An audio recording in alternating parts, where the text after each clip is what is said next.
Jangan terkalih isu lain. Umpamanya, kalau ada yang kata, kalau ada pihak yang nak umumkan calon Perdana Menteri, itu tidak mengikut adab Islam. Jangan gundah gulana. Jangan gundah gulana, tuan-tuan. Sebab orang yang sama dulu pernah menamakan calon Perdana Menteri sebelum pilihan raya. Saya Saifuddin Nasution. Saya Setiausaha Agung Parti Keadilan. Pilihan raya 2013, beberapa minggu sebelum pembubaran Dewan, berlangsung pertemuan di Hotel Concord Shah Alam yang dipengusikan oleh almarhum Tuan Guru Datuk Nik Aziz. Dihadiri oleh Anwar Ibrahim, Saifuddin Nasution, Azmin Ali. Dihadiri juga oleh Haji Maksad, Haji Hadi Awang, almarhum Ustaz Harundin, Cikgu Mustafa Ali. Dalam pertemuan yang dipengusikan oleh almarhum Tuan Guru Nik Aziz di bilik dia di Hotel Concord, perkara yang dibincangkan ialah boleh tak Pakatan Rakyat bersetuju untuk menamakan Anwar sebagai Perdana Menteri sebelum pilihan raya yang ke-13. Itu isu dia. Setelah dibincang, rupanya pada masa itu dimaklumkan bahawa pemimpin-pemimpin PAS telah pun berjumpa Tengku Razali untuk menawarkan beliau menjadi Perdana Menteri. Dan pertemuan itu diadakan dengan tujuan untuk menyampaikan keputusan itu kepada Datuk Seri Anwar. Saya masih ingat, antara alasannya ialah pertama, Anwar orang Cina tak sokong, Tengku Razali orang Cina sokong. Yang kedua, raja-raja tak suka Anwar, raja-raja suka Tengku Razali. Yang ketiga, Sabah Sarawak tak sokong Anwar, Sabah Sarawak sokong Tengku Razali.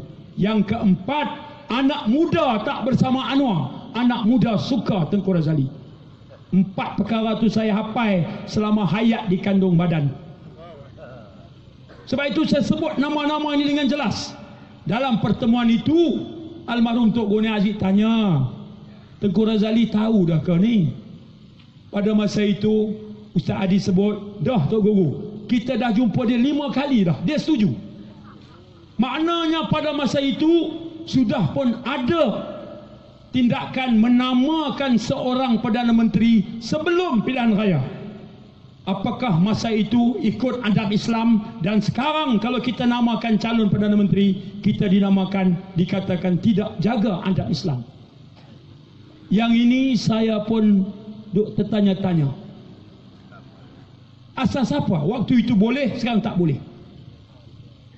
Tuan-tuan yang dihormati sekalian, saya tak mengajilah bab-bab agama. Tapi saya punya keyakinan, kalau suatu yang namanya agama dan Islam, dia tak berubah. Dia tak berubah. Tapi kalau soal politik kenegaraan, ianya dibenarkan beberapa pandangan. Sebab itulah ianya kita ada satu cabang Islam yang namanya ilmu fiqh. Ilmu untuk mentafsirkan satu sudut pandang tentang hukum yang dijelaskan dalam Quran dan hadis oleh orang-orang yang ada kelayakan, bukan orang macam kita. Tapi isunya mudah. 2013 Tengku Razali dicalonkan sebagai Perdana Menteri. Hari ini Pakatan ada ura-ura nak mengangkat satu calon Perdana Menteri, tiba-tiba dikatakan bahawa tak jaga adab Islam. Yang itu saya ada sikit masalah nak terima, walaupun mai daripada seorang yang lebih alim ilmunya. Hotel Concord beberapa minggu sebelum pilihan raya 2013 di kamar almarhum Tuan Guru Nik Abdul Aziz. Saya hadir bersama Datuk Seri Anwar dan Saudara Azmin Ali dan Johari Abdul, Ahli Parlimen Sungai Petani. Di samping wakil-wakil sendiri daripada Ustaz Hadi, Ustaz Harundin, Haji Mat Sabu, Cikgu Mustafa Ali. Itulah pertemuannya yang kami lakukan.